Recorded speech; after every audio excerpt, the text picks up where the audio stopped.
let's do some interpretation of these two shapes, right? So basically what you've got, right, is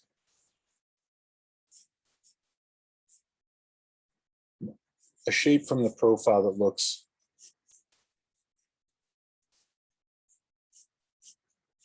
like this, that's divided up into thirds, and then a shape like this from the front that's also divided up into thirds. I mean, this is one way of many that's is available for conceptualizing, right, the head. Now, the benefit of this is that it's relatively easy to break up, right, proportion, right, et cetera, right? But it's a little bit clunky, right, especially when you consider that the shapes that we're trying to ram into this, right, in terms of the skull, right, are curvilinear rather than rectilinear, right? Trying to, literally fit a round peg into a square hole or a square peg into a round hole, however that goes, right? The age-old mystery, right? So what we need is a way of not only taking these two things and interpreting them so that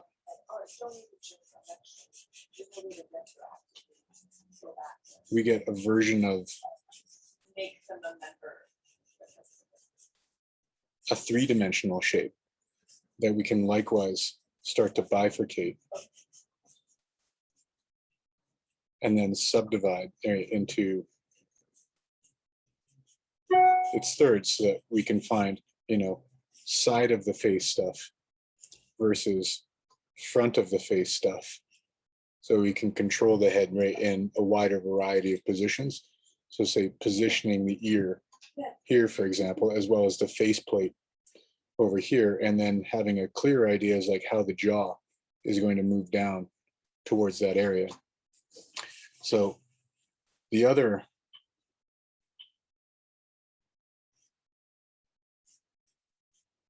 all right, in addition to that, right, what we're trying to do is, again, take this thing that's kind of wedged in here and relate it to this overall shape, but also take the tapering nature of the jaw into account. So this sets kind of like the parameters of the overall proportion, but it doesn't really do much in terms of identifying what the face itself looks like. It just sets up convenient axes points.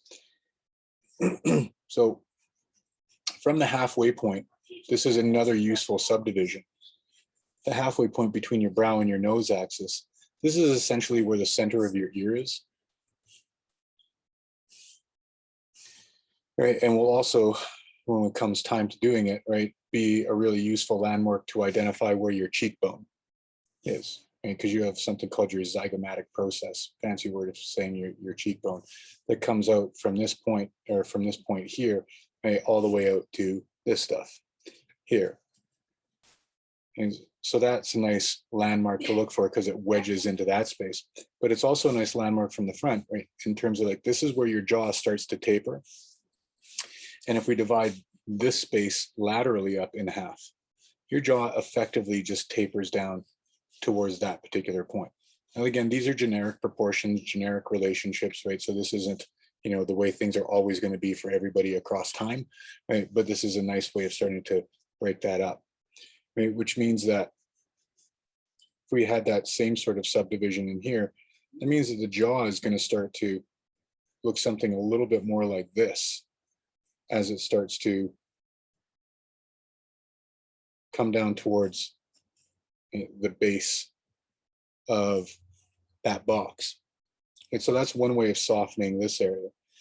This area presents a different problem, right? And it's solved in a number of different ways. One is you can conceptualize it like this, right? Whereas that head, right, the overall skull shape is someplace in between here and here, right? And that we can think about that skull shape as having axis points that are wrapping around a three-dimensional surface. So again, something that you can do, right, is a way of, improving your overall ability in this class as well as others, right, or this subject rather, as well as others, is again, drawing these geometric shapes in perspective just for shits and giggles in your own time when you're doodling, fucking around on the phone or doing whatever it is you do. Right, so that this shape becomes an ear axis, this line becomes a brow axis, this line here becomes the center line. So you can kind of get a sense of how that shape is stuffed into this shape. And then how this line here now starts to move into, right, something that's morphing over top of a curved space. And then same thing here. And same thing here. Because there is a distinct change in direction as we come from the face right into the side of the head, right? But it's not quite as clunky as saying box right front, box side, right? We have like a gradual transition, right? Some areas are a little bit clearer than others, right? Where we have really defined bone structure or really defined muscle structure, right? Say like the bottom of your cheekbones, which is why this is a really useful way. The side of the mouth, right? Where you have an ocular or an orbital muscle around this area. The side of your, whatchamacallit, your ocular cavity. All of that stuff, right, exists on the front here, but provides a transition into the side of the head. So another way that you'll often see this conceptualized is like this, where you have kind of like a hybrid version of these things, where you'll get a box that's kind of like tapering like this, but then the box having rounded edges to it. I don't find this particularly useful because it's really clunky and not particularly easy to draw, right? But, you know, if it makes sense to you, then ultimately whatever makes sense is a good thing, because that does start to capture some of the softness of the top of the head. I generally find it's like this shape kind of like smushed into the box, right, tends to be the most useful. Right? So what this does, right, is essentially allows you to now control, right, varying positions of the head. So if I start to tilt the head up like this, for example, this gives me another way of starting to break this shape down without thinking about what facial features look like in some sort of like radically oriented perspective.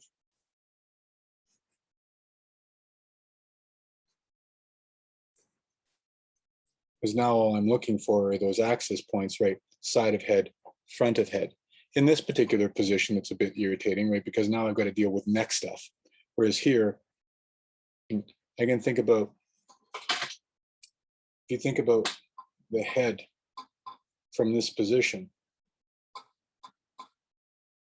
your neck basically inserts into that shape like this. And you can think about it as effectively just a tube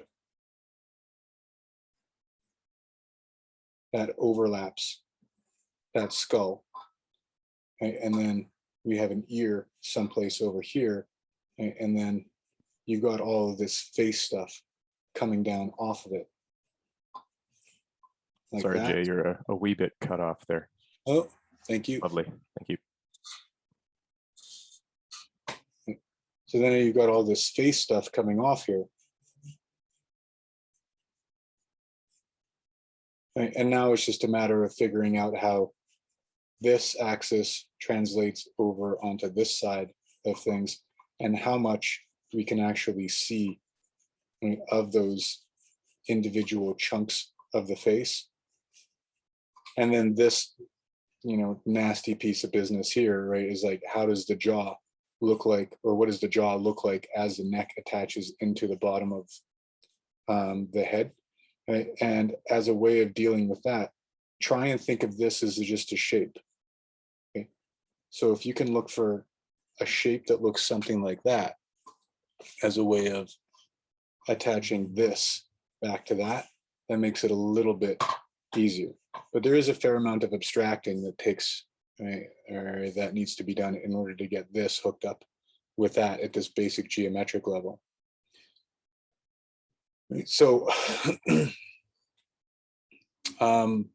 rather than kind of beat this, well, one thing to look for, right, when we do this, right, and we'll get more into facial features and stuff next week, is what is the nose doing? Right, the nose becomes a useful, right, landmark to look for, the same way that the ear does. Right? And it's relatively straightforward to deal with, right, because we can think about the nose as just being a shape like this.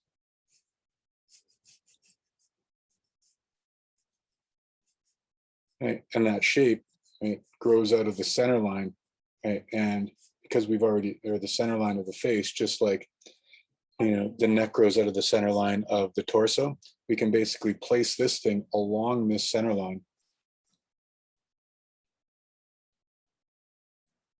with a limited degree of difficulty in order to get a sense of where that central pivot point of the head is going to be. So that in a position like this, you know, that nose is going to take on a wide variety of positions. If I'm looking straight at it, that nose is going to look something like this. But if I'm looking up at it slightly, it's going to look something like that. If I'm looking more down on it like this, it's going to look something like this. And so when I find that center line here in a position like this, what I might be looking for as a way of starting to break and control the perspective of that face down is, what does the underside of that nose look like? And because that nose has to start at the bridge or the brow, and putting in that rough triangular shape as a way of getting some perspective orientation of the face down, but also breaking up this space to leave only a certain amount of room for where the mouth stuff is going to be and where eye stuff is going to be. And that's one way of thinking about dealing with the head a bit more effectively, is just giving yourself landmarks that make doing stuff like this, right, as clunky as it is, a little bit easier to do.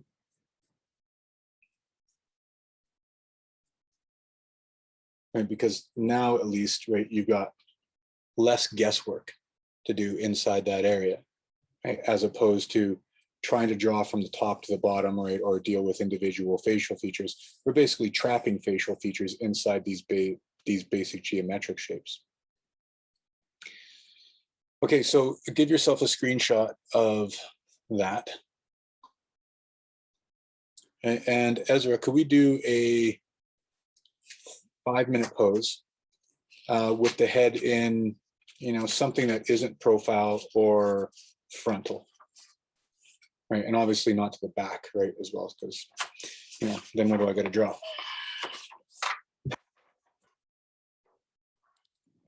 Now, keep in mind, I'm under no illusions that, you know, these shapes for the head or the facial features, right, at that stage of development necessarily look good. They're not necessarily designed to look good. There are ways of interpreting those things as a way, or in order to make them look a little bit better. But what they're used for, right, is essentially guidelines, right, in order to make difficult stuff a little bit easier to deal with.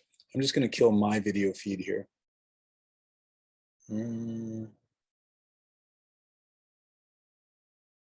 Where am I being viewed from? Ah, bug in my nose.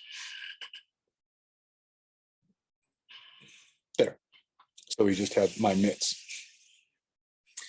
and the voice of God booming from nowhere. So again, gesture, right, etc., doesn't change. Now, what should change though, and I've mentioned this before, is the scale at which you're drawing. It needs to be bigger, right? Because as we get, now that we've got hands and feet and, right, and now the face to deal with, right, or soon to be the face to deal with, right, it's going to be more and more difficult to start to develop beyond a particular level without reference to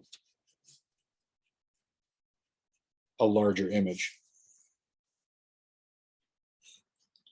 Okay, so none of this stuff changes in terms of me developing this.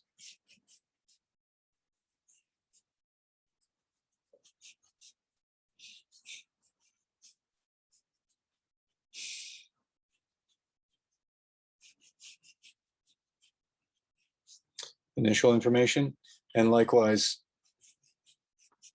the basic idea of the head doesn't really change all that much either.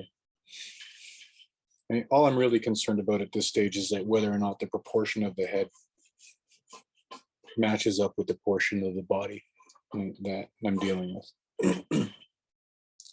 So now looking for, again, for like the landmark, right, of where the ear is, right, a rough idea of the overall division, right, between the thirds of the head, and then looking for a rough front of that box versus a rough side of that box, right, and maybe even, right, a rough idea of the skull that sits inside of it.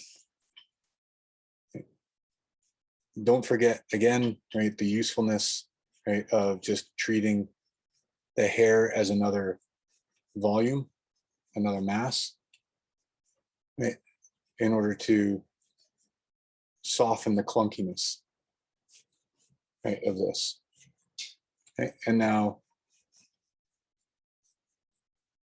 looking for the center line, right, of that shape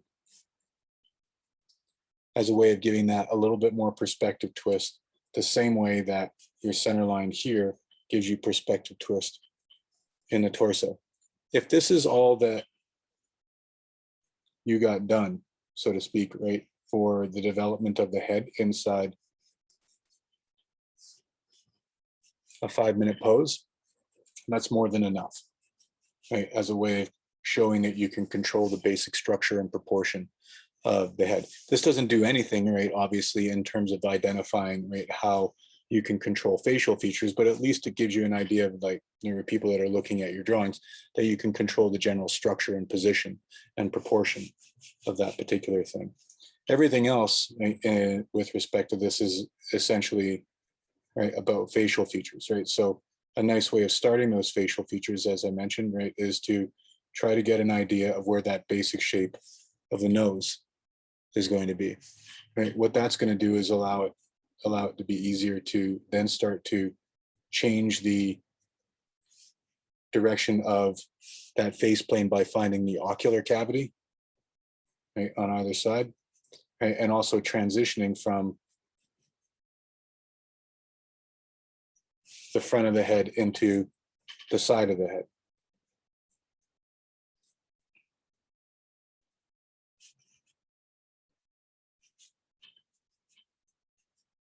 Likewise, it helps to break up the proportion of the lower face versus the upper face, right? So mouth and nose stuff versus nose and eye stuff. So that now you've got landmarks in terms of where to put that stuff, right? Because this, right, if we were to blow this up now, so that it's a little bit more legible, this now gives you a way of dealing with the nose and all of the other facial features in terms of their component parts significantly easier, because now I can find out where the nostrils are, where the division right between the nostrils are, where the shadow shape underneath that more refined version of the nose is, and then also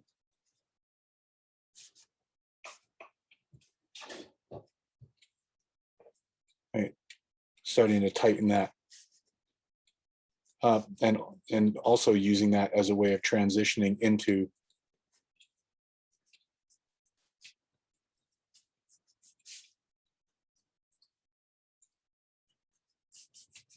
a version of the mouth as well. But I mean, you can kind of see like the scale that I'm drawing at here versus here. And we can put stuff like that in here. But it's quick, dirty versions of it, as opposed to like a rendering of that. I might put in an idea of the shadow that's being cast by the nose on the face as well. And I might be able to go in, right, and capture some of that basic information and perspective twist of the mouth as well, right? But, you know, when you're drawing at that scale versus this scale, right, it becomes significantly easier to draw here, right, than it does there, because now you're fighting against scale and dexterity, right, as well as the information. Right? But what this basic structure here allows, right, to become a little bit easier is that you get rid of the guesswork in terms of, all right, well, how much eye socket stuff can I physically see on the other side of the nose? How much mouth stuff can I actually see on the other side of the lip, right? And so on and so forth, right? So this is just a step towards, right, controlling that irritating perspective twist, right, as you get from one side of the head to the other. Thanks, Ezra. That was great. Okay, so even though it's kind of clunky to begin with, right, it's in the service of moving from that clunkiness towards something that is significantly less clunky. All right, let's give myself a body again. Bam, body. Okay, so mysteries of the head revealed.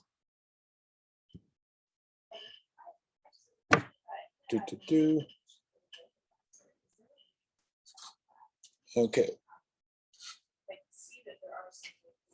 Ah, itchy.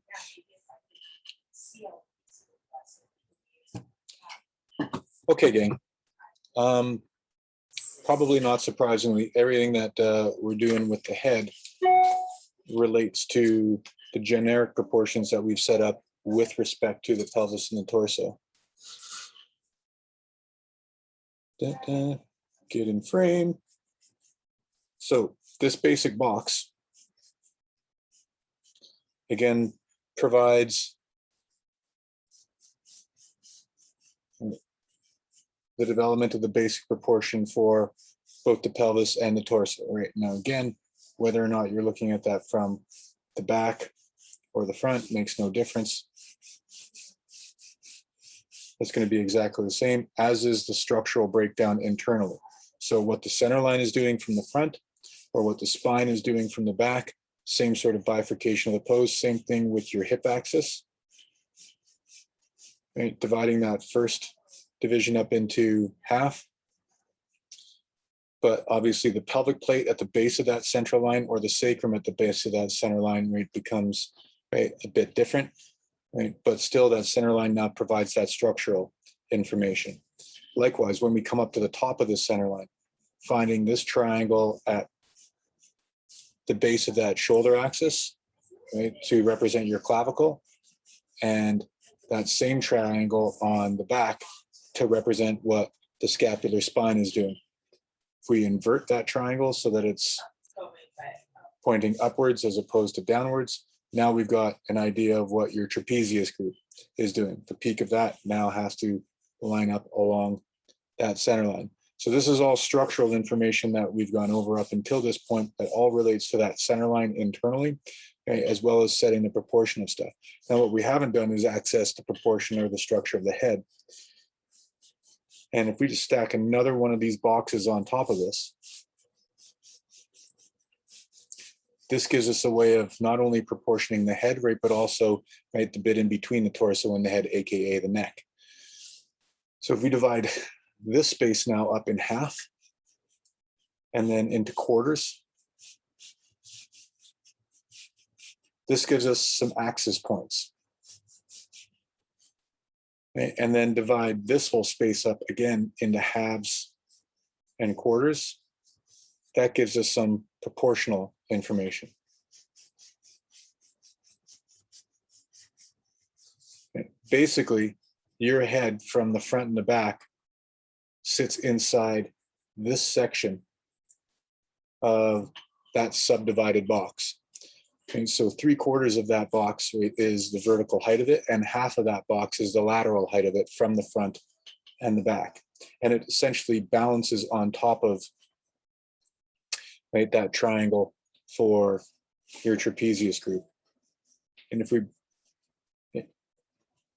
if you think about these axis points as being something that refers to the face, this is now your brow axis, this is your nose axis, and this is your chin axis. Is what we have inside of this space, right, is essentially, let's reframe, come on, work with me. representation of two different sections of the head. You've got your skull section, and so this is where your nose and your eye sockets are, missing the upper palate, right? And then your mandible section, right? Your jaw, basically, the bit that moves versus the bit that doesn't move.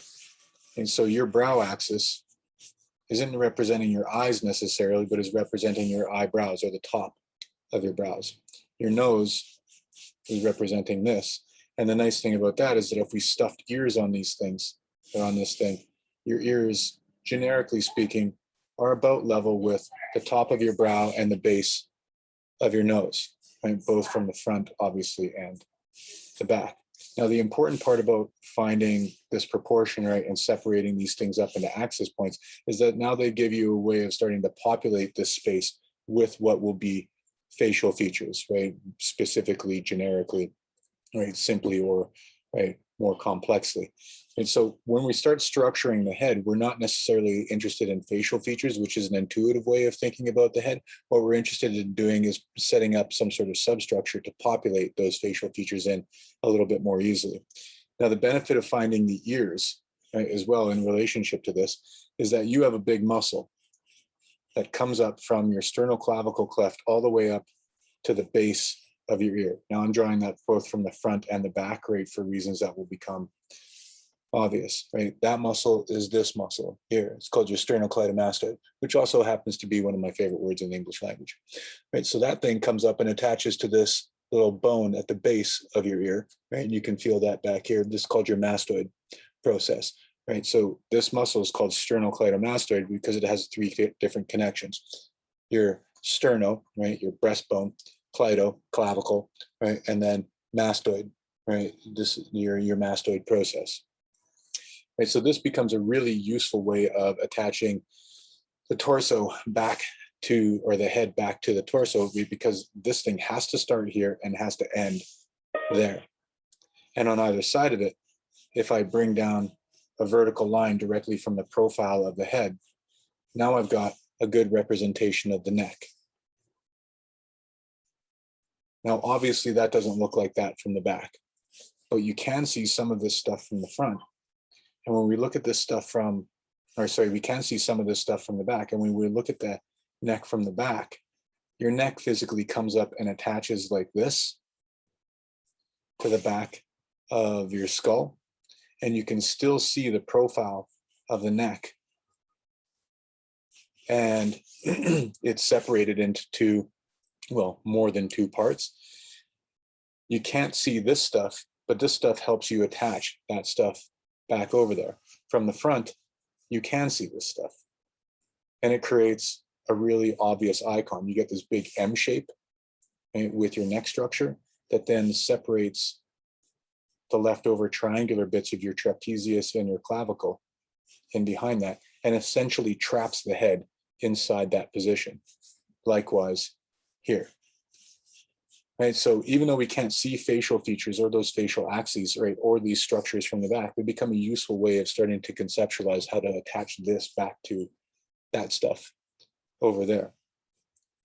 Now, obviously, this is only going to be effective if the head is in this position, right, as it is in a perfectly erect position all the time, which is almost never the case.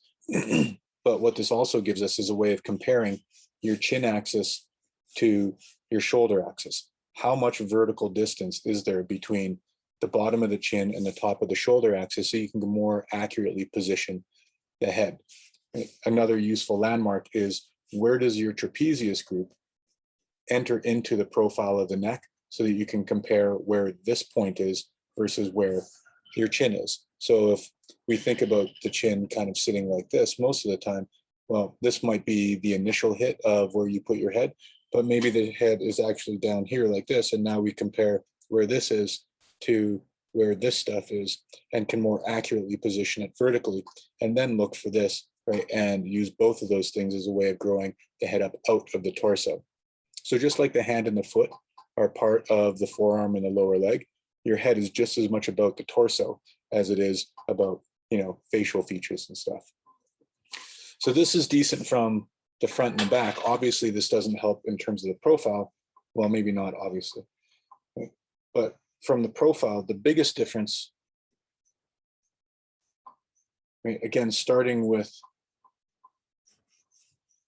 your torso and your rib cage, is that now your trapezius group is this triangular chunk sitting on top of your shoulder. So if we have an arm that's sitting here like this, your arm basically nestles into the top of the egg of the torso of the rib cage. And then your trapezius group basically is a triangle that sits on top of that like this. And then your neck effectively grows out of the front of that triangle.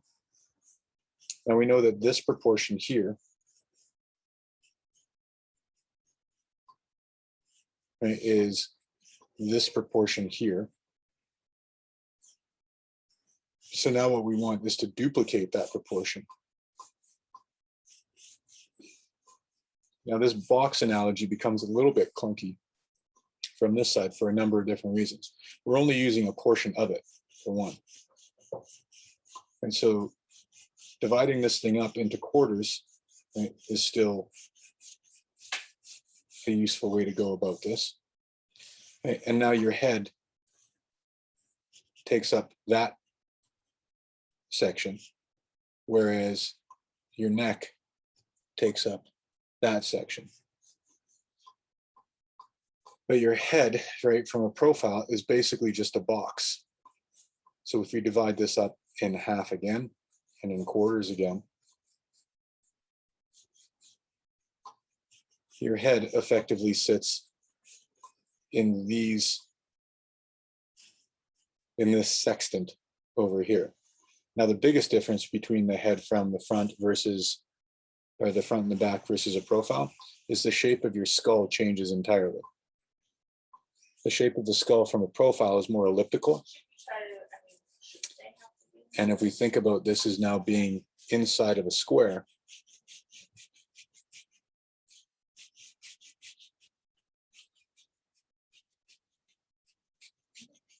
that is divided up into 6 sections, your ear essentially sits here and your jaw sits there. So what that means is that basically your ear, if we look, that's why this thing doesn't work so well, Jay, way to go. Because I've divided it into the wrong goddamn things. Dividing that box up into, ugh. Oh, I've made a mess of this. There, that's what I'm trying to do. That and that, there. Your ear sits there, which means that your skull sits in here and your jaw sits there.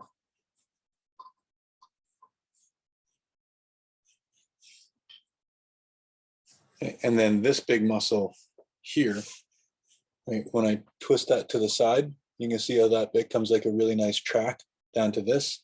Well, that is sitting on the front of your torso there, but that means that you can use that as a way of now dividing this space up into something that has a little bit more substance to it. Now there are muscles in between here that basically fill in or flush in this gap. For right now, we can basically just keep that right as a single shape. This is all that we're interested in, right? Inside, say 2 minutes, and maybe even inside 5 minutes, depending on what you're focusing on. Right, so we're not interested in developing facial features or anything like that. All we're interested in doing is setting up some sort of subdivided entity and proportional entity in order to put those things in so that it'll be easier to do, right, when the time physically comes. Okay, so give that a screenshot. Right, and Ezra, let's do a 5-minute pose, something that's comfortable for you, right? It doesn't matter what the body's doing, but let's have your face in the first section, or in the first section of the pose facing the camera, and then I'll get you to keep the same body position, right, but just crank your head to one side or the other into a profile.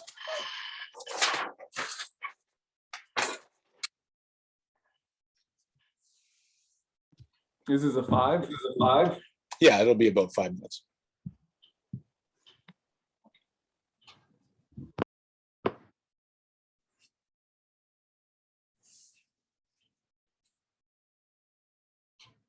But they won't have access to Cheekbone. You're not a member. Okay, so all I'm going to do with the demo here, right, is to show how this evolves up out of your gesture. Okay, so just assuming that, you know, I'm gesturing the entire pose, et cetera, et cetera. Right now I'm setting in the proportions of torso, looking for where my center line is.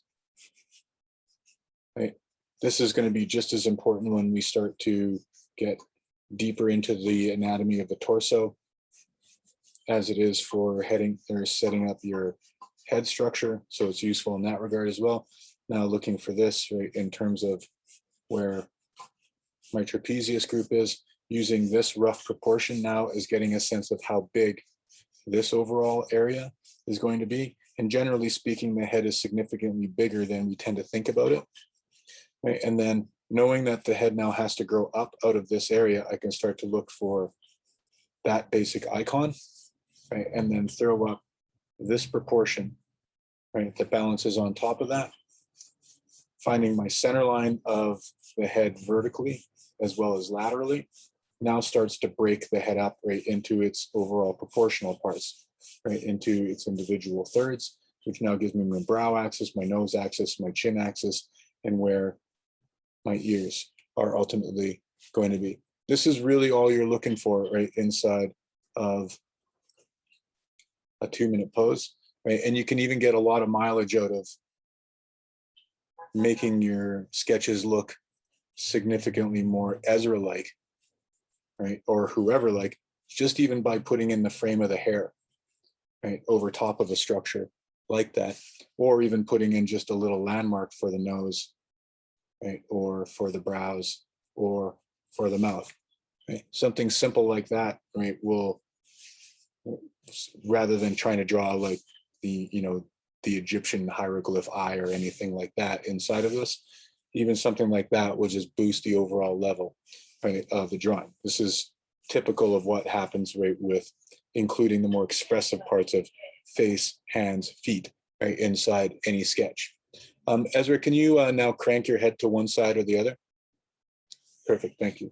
So that means that the same exact gesture, right, for your torso is going to take place. The same exact proportional stuff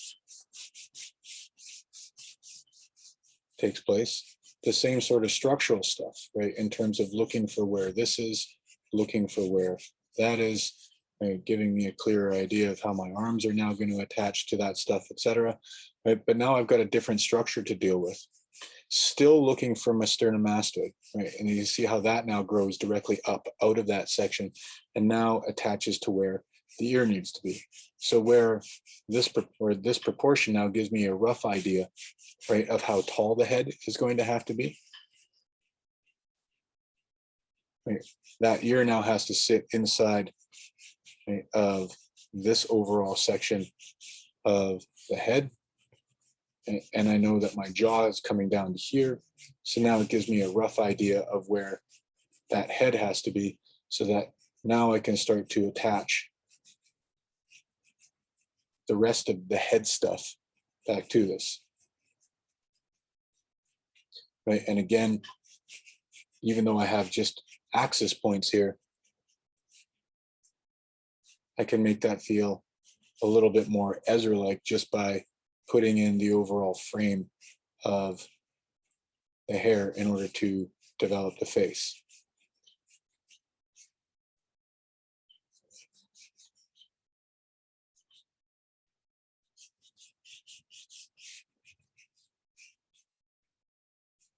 Okay, so getting used to looking for those landmarks. Thank you, Ezra. That's great.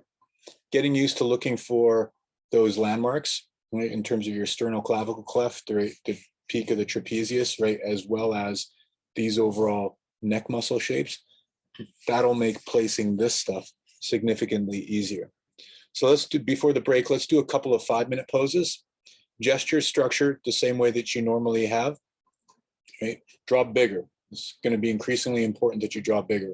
from this point. But now once you've got that basic gesture down and start structuring up the pelvis and the torso, let's look for the center line, right? And Ezra, if you can make these two poses, either we're kind of like, whether it's front or back, have either your face facing the camera or your head profile to the camera, one or the other.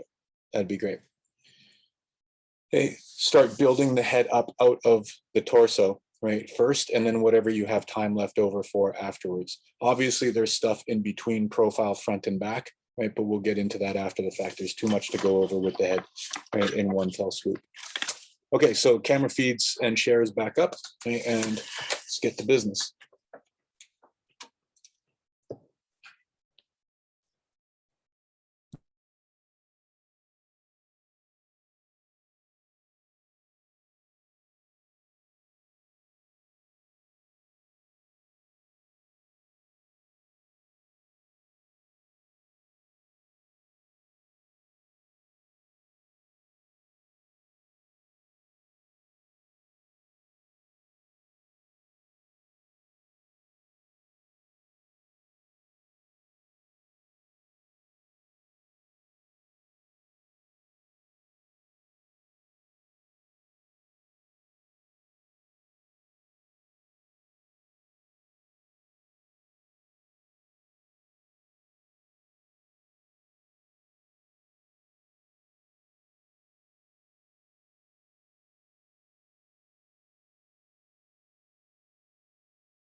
Well, yeah, got it. Okay, so as I was going over last class, what we're trying to build our proportions up on, right, are those two boxes that we went over, God knows when, right, at this point, right, for your pelvis and your torso. Got a new drawing set up here, still getting used to it. Right, so that those two initial boxes of pelvis and torso then provide a guide for, you know, the proportion of your head, right? And again, we're building the head up out of the torso, and using these axis points and these generic proportions as a way of essentially creating a box and a frame for the head that is now directly associated with the proportion of the torso, but also has generic proportions of its own in the form of your brow axis, your nose axis, and your chin axis. Right? And as I was going over last day, the difficulty with the head, this is so irritating, I can't zoom out more than this, is that we're trying to take this rough shape of a circular cranium from the front and from the back, and then somehow marry it to this elliptical shape from a profile. Use the brow, the nose, and the chin axis as a way of giving easy landmarks and structures and the center line in order to basically gradually make the job of doing this shit easier. This shit, of course, being drawing the physical face. So everything up until this point is effectively about establishing, right, some sort of baseline structure for the position of the head, so that we can more accurately populate it with the details that we're so familiar with in terms of the face. And this is a difficult problem because we're so emotionally attached and familiar with the face, we tend to dilate in on the details of the face as being something that's a representative of the head. Right? And it's really useful to think about the head as being something entirely separate from the face, so that the face is essentially trapped inside of these proportions, so that when we get into the business of doing, say, something a little bit more complicated, right, where we're trying to marry that faceplate to that curved sense of a three-dimensional shape as it wraps around the skull now, conceptualizing it becomes a little bit easier. Now, effectively, right, when we went over this stuff last day, I was referring to the head as being, a collection of, or essentially one way of talking about the head was to think about it as a box, right, with some round bits to it, so that we know where all of the face stuff is here, where all of the ear stuff is here, and so that we get a distinct change of direction as we go from one side to the other. And these basic grid lines here are what help to break up this overall space into face stuff here, and then forehead and hair stuff up here, but as well as right side of the head into the front of the face. Now, I'm going to break this up into two different sections because it makes it a little bit more manageable. Effectively, what we're going to do first is not think about this as the face, but more, right, in terms of like the details of it, but more of, all right, well, how do we break this grid down into something that's even a little bit more particular in terms of planes and generic proportions that you can then populate once we start doing a more developed version of the head. Let's see how much in my lower section of my page I can get in here.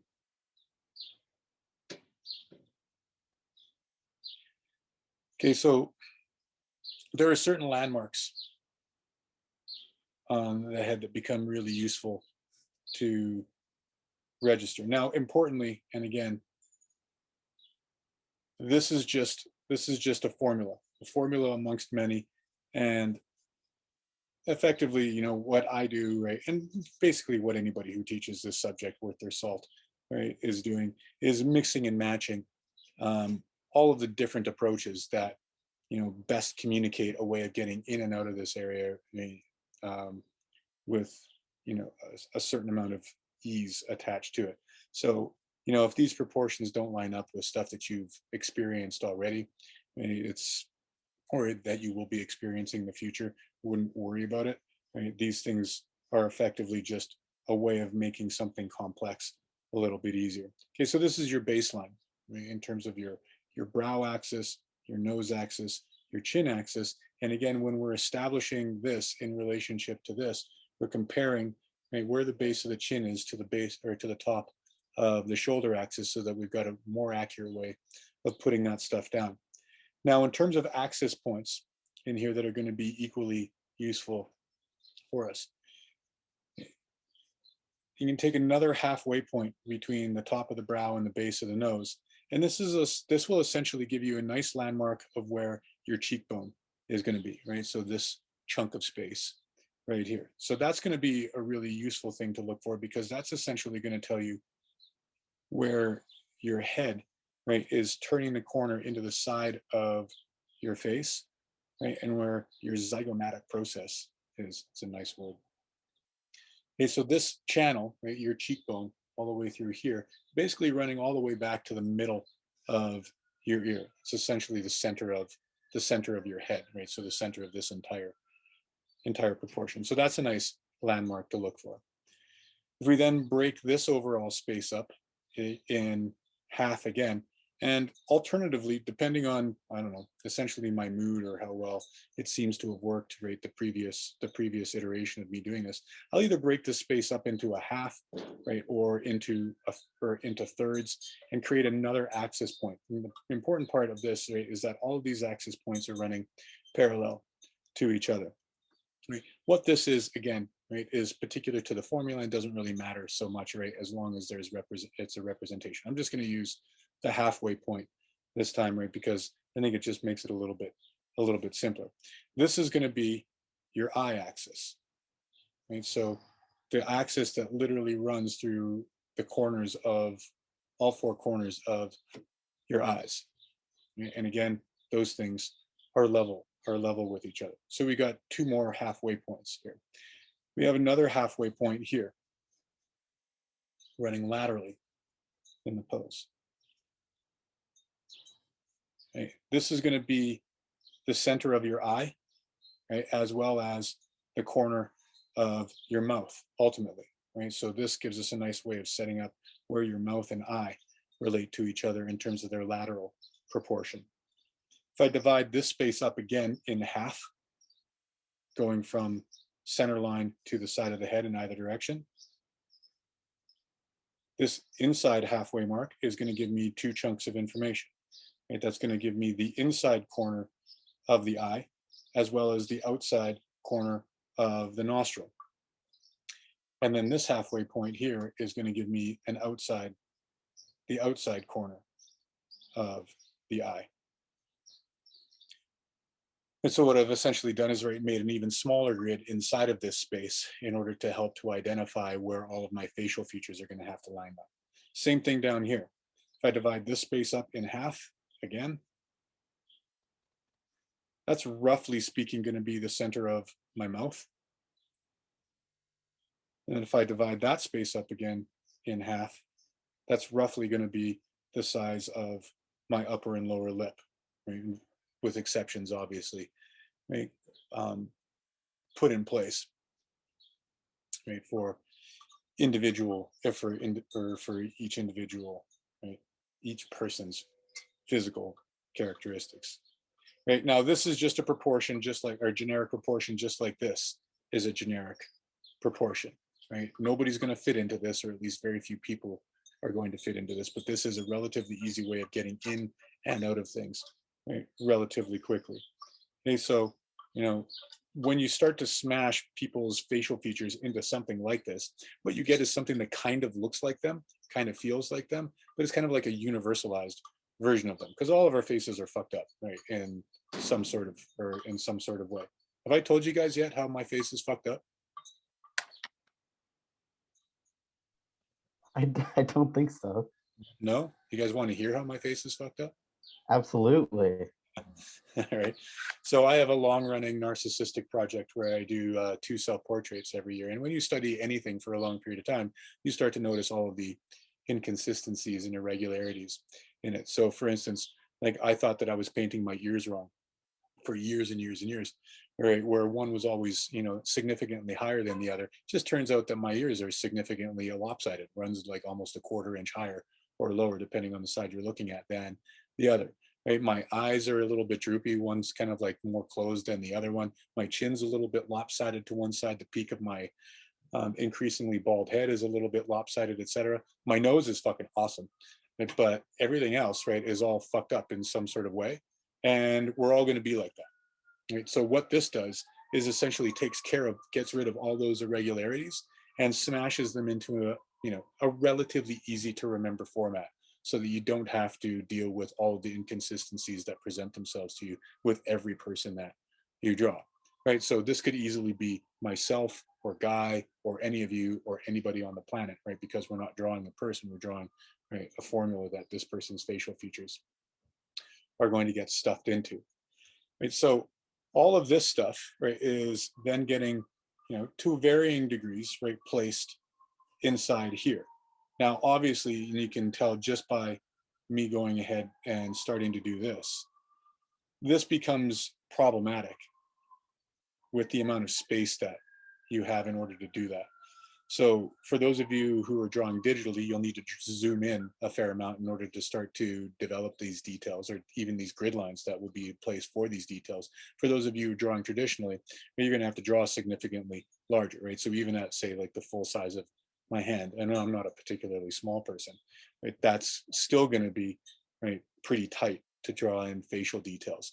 If you're drawing at this scale, right, there's almost no point, right? At this scale, what's useful here is more shadow shapes, right? So what's the base of the nose doing, right? What's the ocular cavity doing? What's the underside of the upper lip doing, right? And underside of the lower lip doing? Basically shadow shapes to help to lock all of that stuff in and provide a guideline. When you're looking at that from a profile, what you might be looking at is, say, all right, what's the triangular shape of the ocular cavity? What's the shape of the nose as it sits in front of that cheekbone, right, and nestles up in behind it? And what's the angle of the upper lip as it descends down into, right, the face? Right, that at least breaks this proportion up, right, into something that is a little bit easier to control the proportions of, so that you don't have like weird things happen like this, where you got a brow and then a really long nose, and then you basically have like no room left over for a chin and mouth. Right? So this just acts as nice, easy landmarks. Now, other things to look for in here are going to be planes of the face, or different ways of breaking up the head itself. Okay, so we can think about this whole distance here as essentially being eye squares.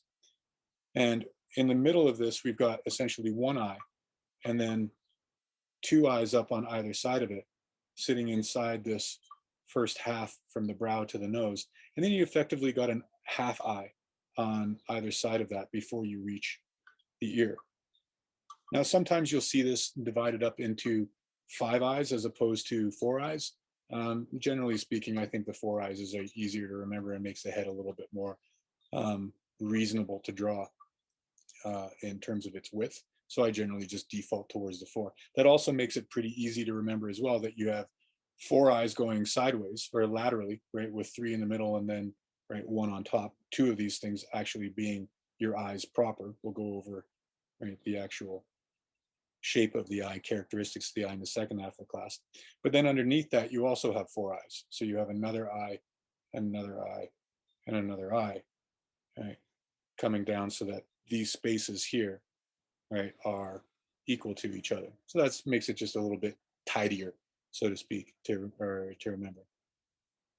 Other planes to look for is inside this space, right, and from this halfway mark up to, say, this quarter-way mark, you have a plane of the forehead. And so this will help to start to break up this space as it changes direction. And then coming down from nice job, Jay, I've inverted that. Ignore what I just drew. So coming up from that central eye square, you have this plane of the forehead, and then coming off of this, And then coming down to this corner here, at about the center of this last half eye,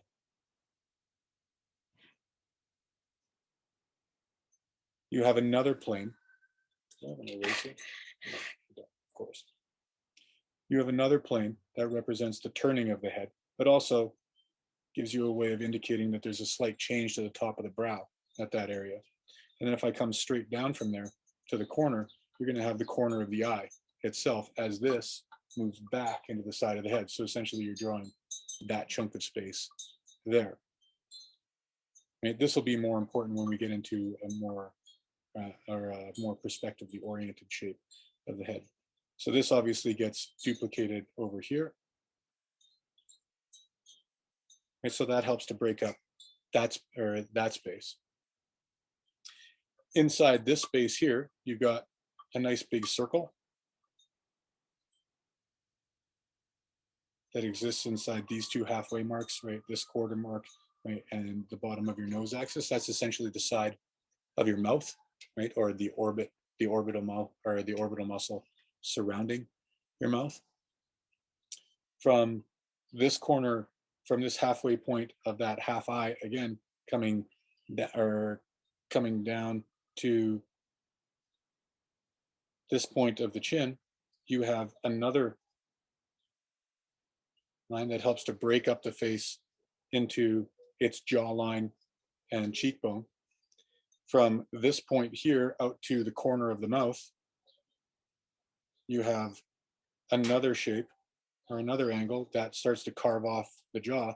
And as a result of that, you'll have another space left over inside there that will help to carve off, right, the masseter section of the jaw, right, from the underside of the cheekbone. And as a result of that, you'll also have this leftover circle here, which helps to identify the bottom of the cheekbone, right, or at least provide a clearer space for it. Okay, so you can kind of get a sense of what it is that I'm doing here, right? That I'm breaking this space up into, right, a more particular grid and framework for the face. And if you're thinking, it's like, fuck, really? Which would be a natural reaction, right, to this. This takes a while to get used to, right? But it is another way of conceptualizing the head that kind of gets rid of the details that we're associated with or that we're attracted to, and provides us an easier way or another way of providing a stable framework for the head that is structurally foundational, right? Because now as I start to add in things like, right, that nose shape, for example, that we'll go over more in the second half of the class. Right, now I've got an idea of where that thing has to be populated. As I start to put in my eye shapes, I've got an idea of where those things have to be. And same thing with mouth shapes. Okay, so I'm essentially predetermining where these shapes have to be so that I can start to put in the characteristics of a nose, a mouth, a eye, right, as is necessary, right, but doesn't necessarily reflect exactly who it is I'm looking at. So, Guy, as a way of putting a little bit of proof to this pudding, would you mind firing up your camera feed, please? Not at all. This would be a good screen for you guys to, a good page for you guys to screenshot.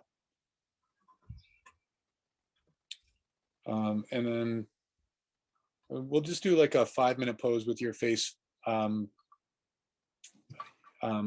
to the camera, Guy. Okay. And I'll do a quick demo of this.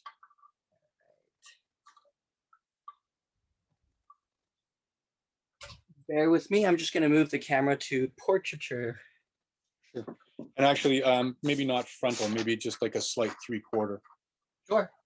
That'd be better. Because ultimately, if it's frontal, I'd just be reproducing this, and there's really no point in me doing that.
This is still 2 minutes, Jay.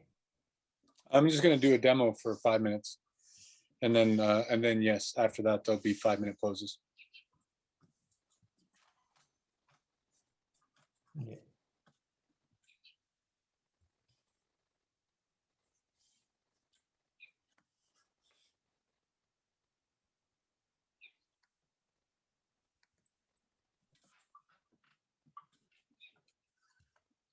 How's the lighting and everything? Your face is a little in shadow as opposed to, Probably get it betterish. yeah, that's better. And then there's still a little bit more towards the camera. All right. Yeah. Up there. That's good. Right. Okay. So again, all of this stuff, right, that I'm doing now, right, is meant to be kind of grafted onto your 5-minute, or sorry, your gesture and stuff. And when you're drawing the box, this doesn't have to be a very literal thing. This is, again, just a way of conceptualizing this, right, as opposed to something that, you have to do. But it does give a nice way of thinking about how to control space.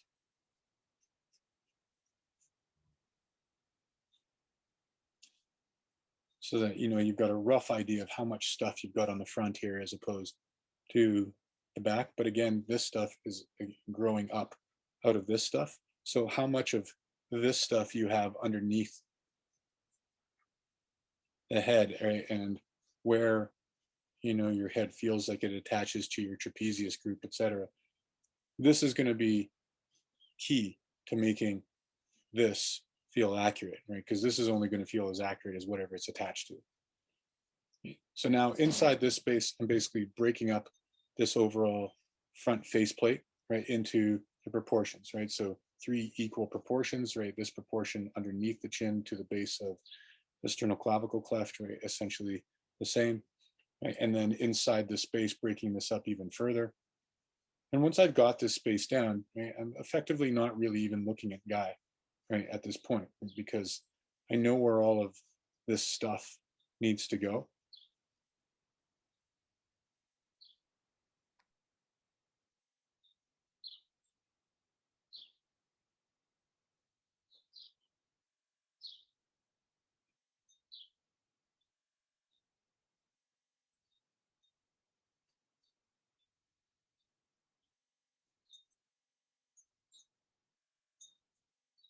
Right? And that includes, what I'll do afterwards, right, with the nose stuff as well, and the brow.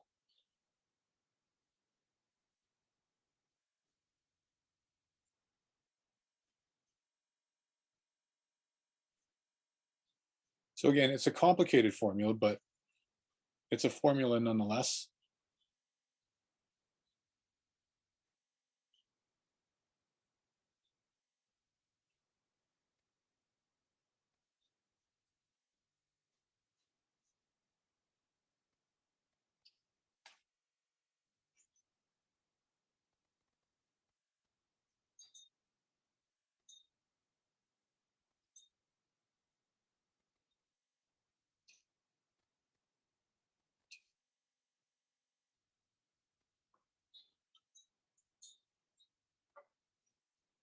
Okay, so you can see it's like how I'm kind of gradually like developing a framework, right, for that space. Now, again, there's obviously going to be differences, right, between this and Guy. But what we'll do in the second half of the class is now essentially use this as a way of starting to track,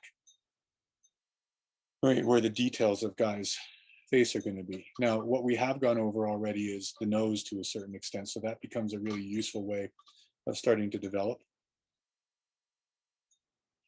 anything that's in and around it, simply because of its centrality to the face. And one of the things that is also useful to recognize about that is the contour change of, say, the direction of the forehead as it moves over top of the brow, into the bridge and the tip of the nose as it moves underneath the nose, into the upper lip, onto the underside of the lower, or the upper lip, onto the top side of the upper lip, underneath that, and then into the chin, right? So that I've got some sort of change of topography as I'm going over those areas. Now, when we get into the facial features, it's obviously, you know, that guys' facial features do not fall easily into, right, this pre-described formula. So you can still use this as a way of, say, mapping out, you know, the size of guy's upper lip, right, as opposed to his lower lip, right, as opposed to the space underneath the chin, right, as opposed to, you know, the actual shape of the nose, maybe a slightly bigger central section, right, than wing section, the size of the cheeks that are now constrained inside of this overall space, how this shape of the mouth here then leads to an easier way of pinning the shape of the mouth muscularly underneath that. Say nothing about something as easy as just providing a shape for, you know, a mustache. This axis point here, providing a guideline for where eye shapes need to go. Right, and all that will be characteristic of the eye as we get into that in due course.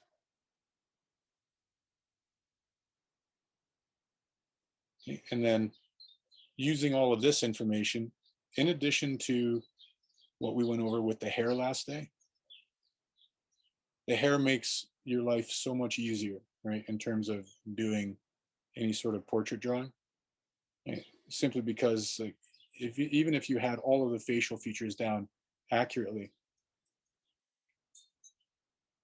right, because the hair essentially acts as a frame for the face, if you don't put the hair in, it basically just looks like you've got these strange disembodied facial features floating around that don't really bear any resemblance to the person. Okay, so this is kind of what whereas the frame, right, the frame of the face will make that feel a lot more accurate. So this is what we're kind of after, right, inside, you know, anywhere between 5 to 10 minutes. Thanks, Guy. Right. And essentially what I'll do in the second half of the class is I'll just continue with this as a demonstration once we've gone over the individual facial features and turn this in a little bit more into Guy, right, as opposed to, you know, essentially this generic version of a human being. But for the time being, let's do some 5-minute poses. And Guy, let's just do, say, one right from the front, okay? And then 3/4 to the left, 3/4 to the right. And your job is to try and, you know, do this with those 3 things. All right? Great. The facial features themselves, again, are, you know, pretty formulaic. Just as are the proportions that we're smashing those facial features into. So let's go over the overall characteristics of the eye, nose, and mouth, and then put them into place. So where am I here? With the eye, the most important thing about the eye is the eye shape itself, right? And that shape can be as particular, as generic as you want it to be. And it's essentially, well, that's not even on page. Right.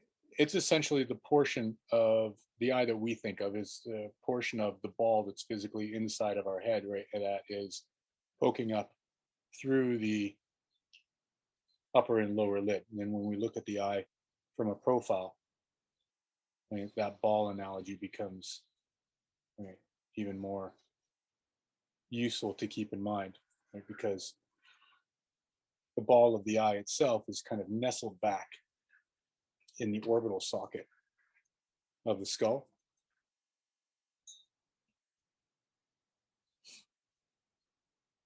Okay, so we're only able to see that small portion of it there. Now, the important characteristics of this, right, are first off and foremost is that these corners run along an axis, right? And that axis is going to be parallel to your brow axis, to your nose axis, to your mouth axis, to your chin axis, right? So that all the facial features associated with, well, the head aren't going to be sliding back and forth. Now, this shape itself can be quite specific, right? And even though we're dealing with generic proportions, if you make that shape specific to the person that you're dealing with, say something more like this, right? Or something more like this, or something more like this, right?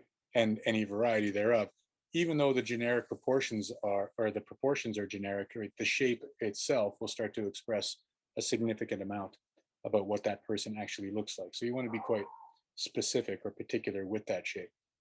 Now, above the eye, what you'll have is another shape, and this is the crease of the upper lid as it starts to go in under the lid proper or under the brow proper. And then under the brow proper, you'll have a shape that is to varying degrees something that looks like that. And so all of this stuff is going in that halfway point, or when you go from brow to nose and then halfway. All of this stuff here is in this top half. Oh, and you can't see that. Good. Let's work. Eventually, we'll get it. We'll bend it to my will.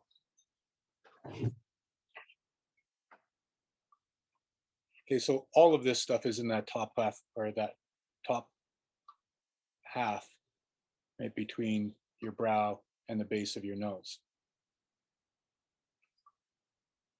Now that's in my way. Convenient.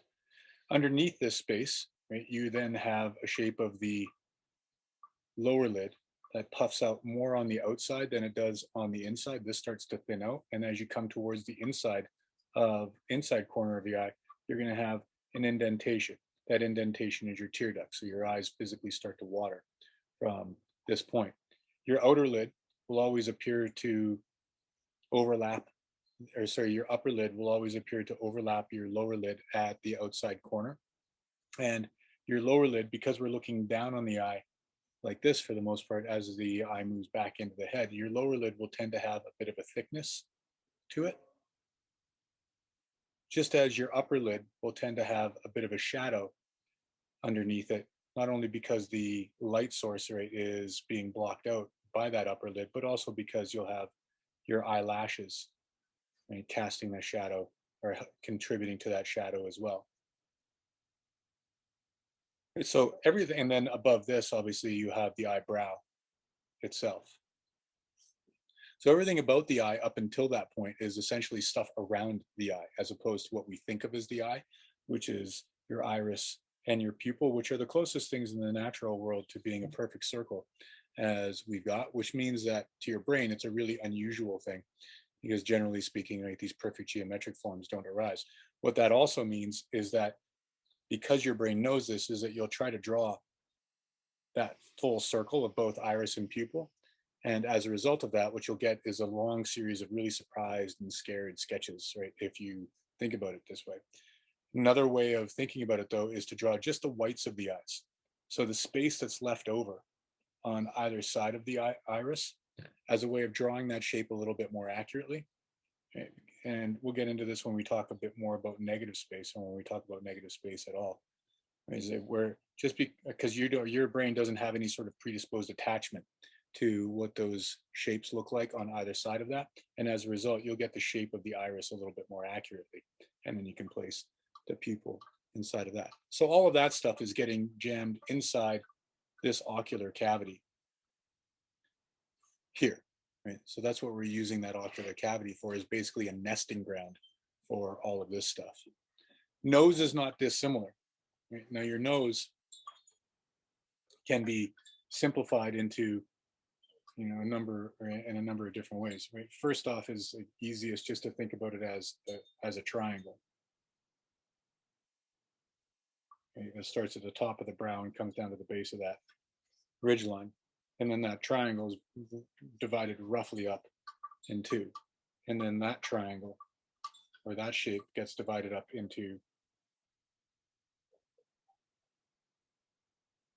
three sections representing the tip that is twice as wide, generally speaking, right, as the nostrils of your nose. Now, if we look at the nose from a profile, your nose looks something like this. And the nose is, for our purposes, about halfway inside the front plane, or the face plane, and half outside of it. And this is where our cheekbone, right, essentially sits, right, or the front of your cheeks, right? So the front of your cheeks kind of nestles up in behind the base of your nose, or the base of your nostril. And your nose, generally speaking, has this angle as it declines into the face, which means that the tip of your nose, generally speaking, is a little bit higher than the wings of your nose. And this is important because when we're dealing with breaking this space up, one really effective way of doing that is drawing the shadow shape that is identified by these different spaces, by these different shapes, to identify the underside of the nose as it appears in shadow. So this is a nice way of taking advantage of a change of plane as it moves from a highlight area, right, into a shadow area, and getting a pretty quick and dirty version of the nose down without having to do too much. Now, if you look straight up at the underside of the nose, generic version of it would look something like this as it conforms to the contour of the upper lip. And your nostrils would be looking some version of this, right? And they vary anywhere between something like this and something like that, and, you know, modifications thereof. This is the easiest way to screw up the face, because we know that the nostrils exist like this, but if you tried to draw this on a nose position like this, it's basically going to look like somebody did this to your nose. They just pushed it up into some sort of like pig nose. So the nostril only looks like that from this position. Otherwise, the nostril takes on a shape that's something like that, as this section scoops back up into the head, and this section here scoops down into the centrally dividing section of your nose. So what that means is that inside this shadow, I'm basically just trying to put that shape. Oops. I'm basically just trying to put that shape inside of here. And as soon as I do that, put that in there, and put that in there, you can kind of see is like how quickly the nose develops, right? So it's a nice, easy trick in order to do that. And if you darken that a little bit, right, now you have, you know, a pretty convincing nose after having done really not very much work. And the exact same thing will be the case, right, from this side, right, where I'm interpreting that shape as this side. This section goes up and under, and that section comes down and into the bottom of the nose. Okay, so that's a nice, quick, dirty way of dealing with the nose. Right, so if we can simplify that nose when we start putting it into perspective, into something that's really, really simple as a shape, I can then start breaking that shape down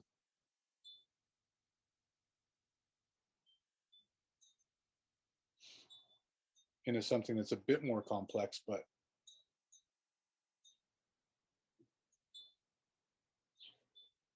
utilizes those same basic principles as a way of establishing something that quickly goes from clunky and shitty, right, into something that's significantly more nose-like with a limited amount of effort. You know, there is a separation right between bridge and brow, and right, the tip and the bone and the cartilage, right, of the nose, but it's not really necessary to go into that here. This will be more than convincing enough.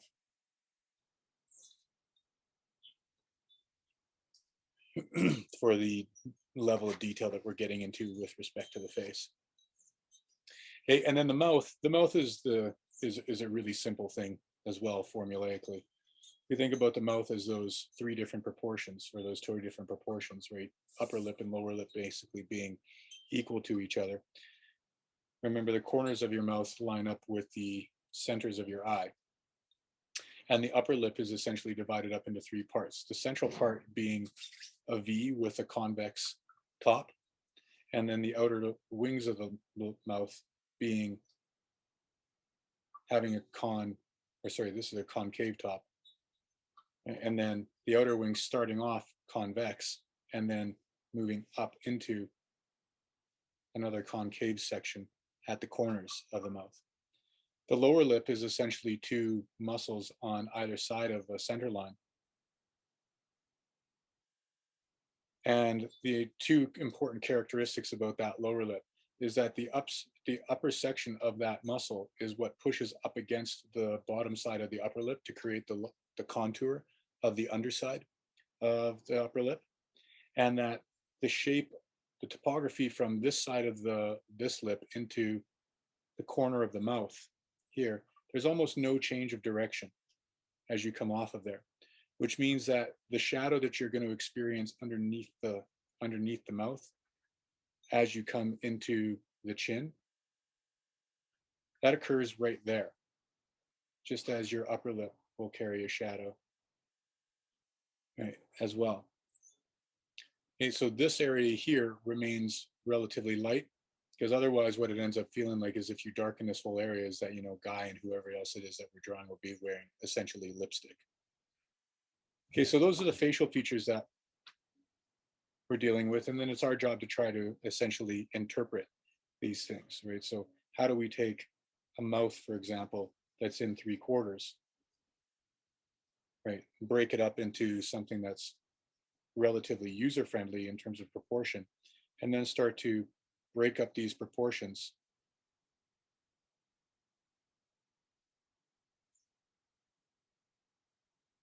right into something that looks like a pretty convincing 3/4 mouth.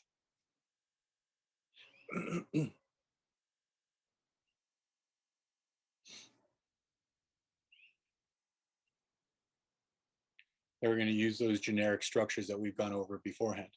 One nice characteristic, or to populate, one nice characteristic as well to recognize is that this central section of the nose goes directly into that central section of the upper lip. So this and this are directly connected with each other. So if I find that center line, that simplified center line, right, all of this is then going to lock in underneath that. Okay, so those are your facial features that we're dealing with. So let's screenshot that. That's a good page to have in terms of generic characteristics. And what we're trying to do is plunk this stuff down into the face stuff that we've already done. So before I continue drawing Guy's face, this takes a bit, again, of getting used to, but practice makes perfect, as it were.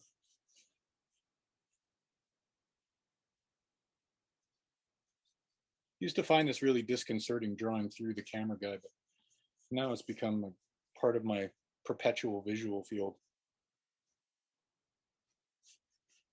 When I'm dealing with this basic shape of the head,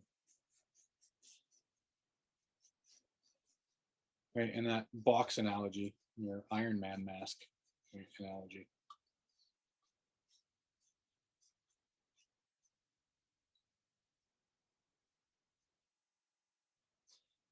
Again, this is right, meant to try and make things simpler rather than more complex. Now, at the beginning of that doesn't necessarily seem so because, there's a lot of shit to remember, but breaking that space up right into a center line, and then thinking about this face as having a central channel. Now, that central channel of, nope, let's put that someplace where you can see it.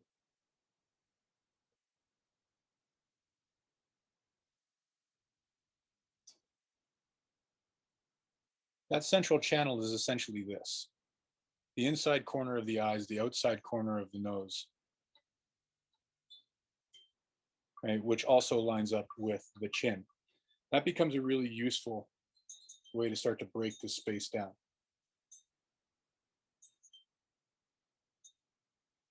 Because now inside this space, you know essentially where your nose is going to be. Okay? And if we simplify that nose into something, say, like this. That's what it's.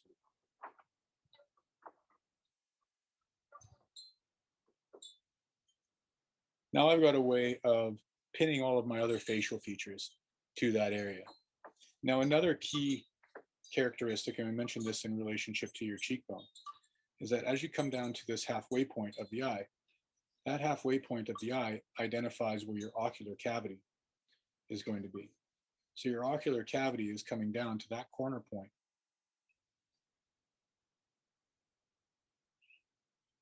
And creating contour of that section of the face. What it's also doing is that along this central line, right, it's creating an angle of declension, right, following this.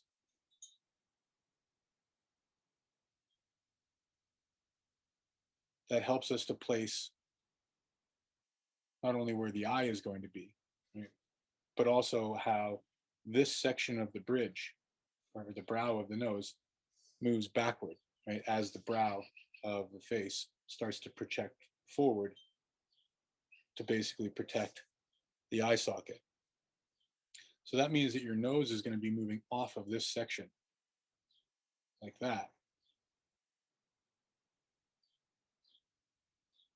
And your eye is going to be moving backwards, right, in space.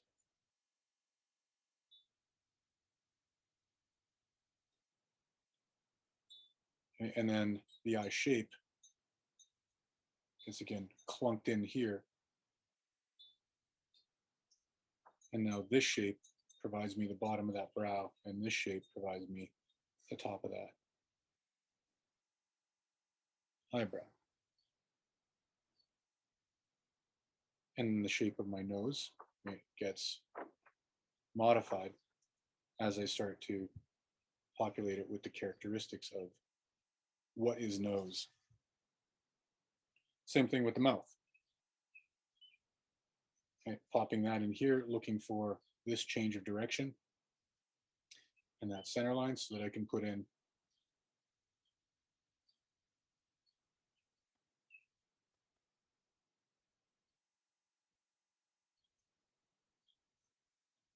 version of mouth inside that space. Now, these also act as really good landmarks in coordination, right, with these other things that I was talking about. Right? What is this doing?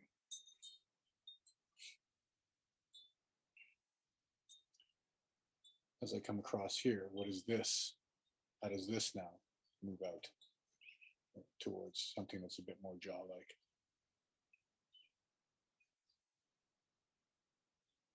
How does this muscle here provide a bulge, right, for that section of the mouth? How does that force that jaw in behind it? How does this, right, force the cheekbone in behind there?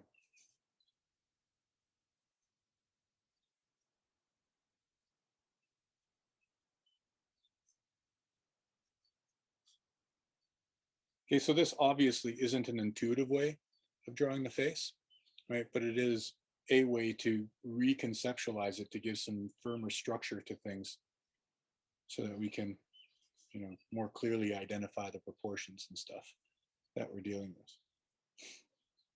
Okay, so Guy, I'm going to get you to, that's not a bad thing to screenshot there either.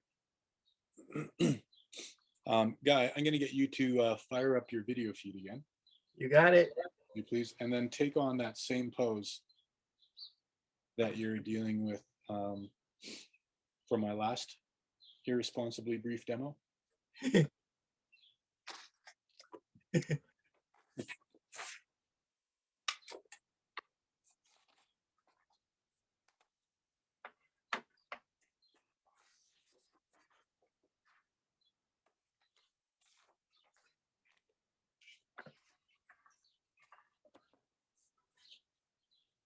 Okay, so you can see how it's like I've already kind of started to populate guy's face with the exact stuff that I was just doing there.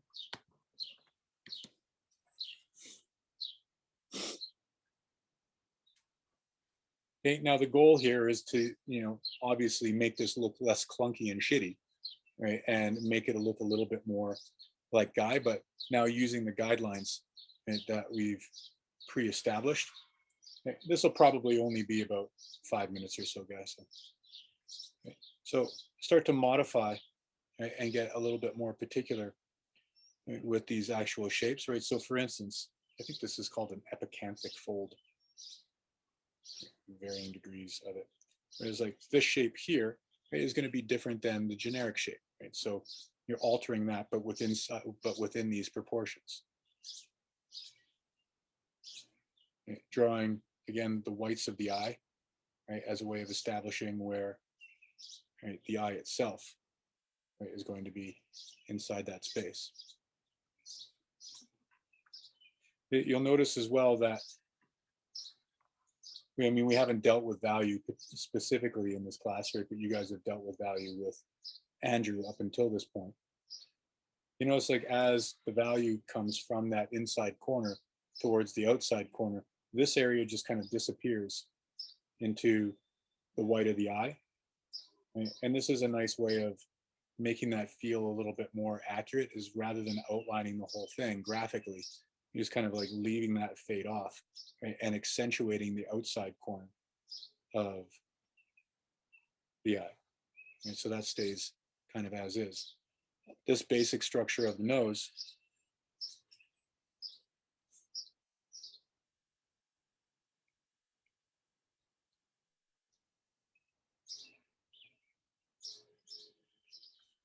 I got my center line all mussed up here.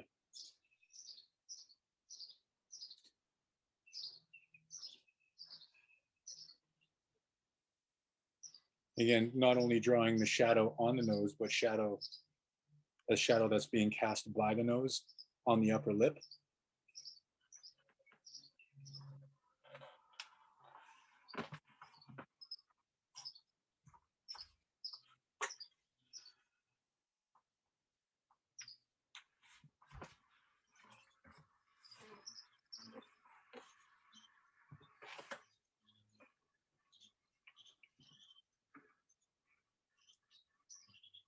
Okay, and then using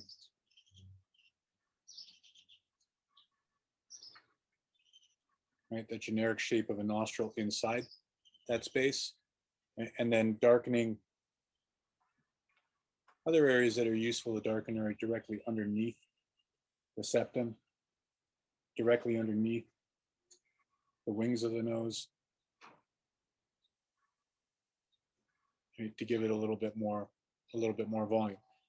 And then as this shadow starts to change direction around the tip of the nose, giving that a little bit more density as well to create a sense of light falling across the surface.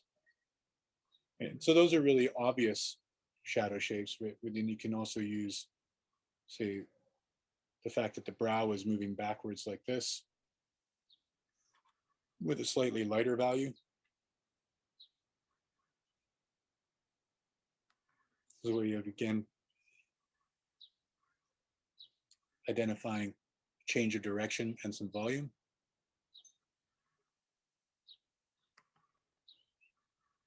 Sorry, Guy, can you twist just a little bit towards me? Mhm. Yeah, perfect, thank you.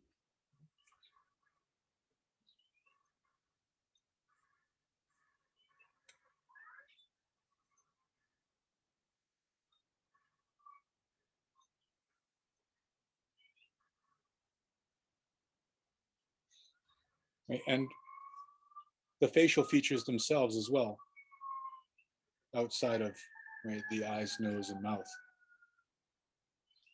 Breaking up that space also provides a guideline as to where those shadows will start to take place. Now, when you're drawing in hair, whether or not it be the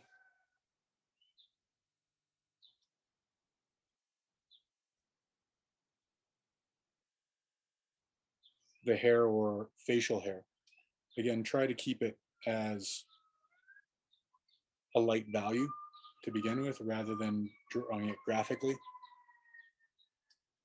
Right, so the mustache isn't a collection of tiny little pencil strokes. It's more of just a light value over top of that mouth structure.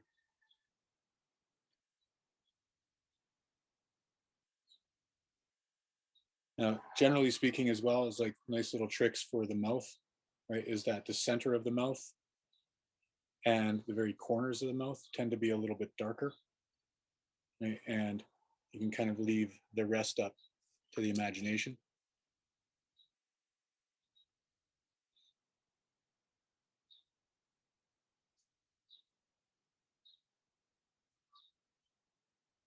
And, you know, hopefully you can see is like how that really kind of clunky and shitty thing, right, at the beginning moves relatively quickly into something that feels a lot more like Guy. Obviously with some significant interpretation of different areas, but without having to scramble around for each individual detail right from the start.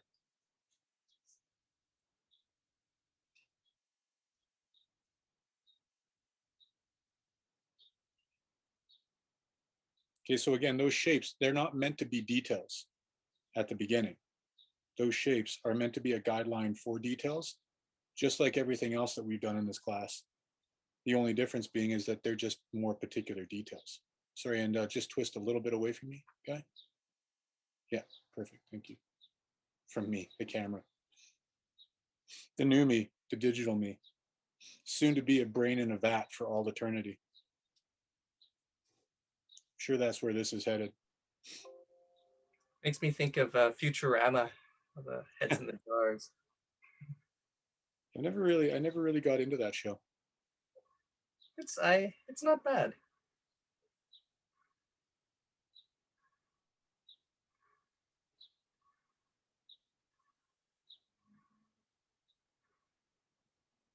I guess Groening made another one called Once Upon a Time or some fairy tale thing. I can't remember. I tried to watch that a little bit as well. It's all right. Okay, so again, you're not getting Guy per se, right? You're getting kind of, thanks Guy, that was great. You're getting a generic version, right, of that proportion, right, with something that kind of looks like Guy inside of it. Right? But again, can't stress it enough, right? That's about how big that drawing is. Disenchantment, that's it. That's about how big that drawing is. So if you're drawing traditionally, trying to draw any smaller than that, even half the size of that is going to present significant challenges when you try to draw something like an eye or a nose or a mouth. And so you do need to zoom in and draw significantly bigger. So that being said, that's a lot of me talking for the day. Let's do some 10-minute poses, Guy, and let's do these from torso waist up. Okay, so let's build the head up out of the torso.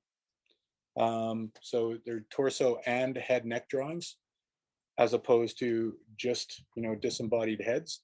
But when you start to then detail the pose, let's start to structure up the pose, or structure up just the head and the facial features, rather than the torso. Concentrate on this stuff first, and then go off into whatever it is you have time left over for after the fact. Okay, so yeah, Guy, let's start with a frontal pose, right? And then we'll do 3/4 one way, 3/4 the other way. And then that should give us time left over for one more irritating position of the head. Okay. All right, gang, feeds and shares up, and let's do this proverbial thing. So we include that torso as well. Yes, yeah, including the torso as well, please. Yeah.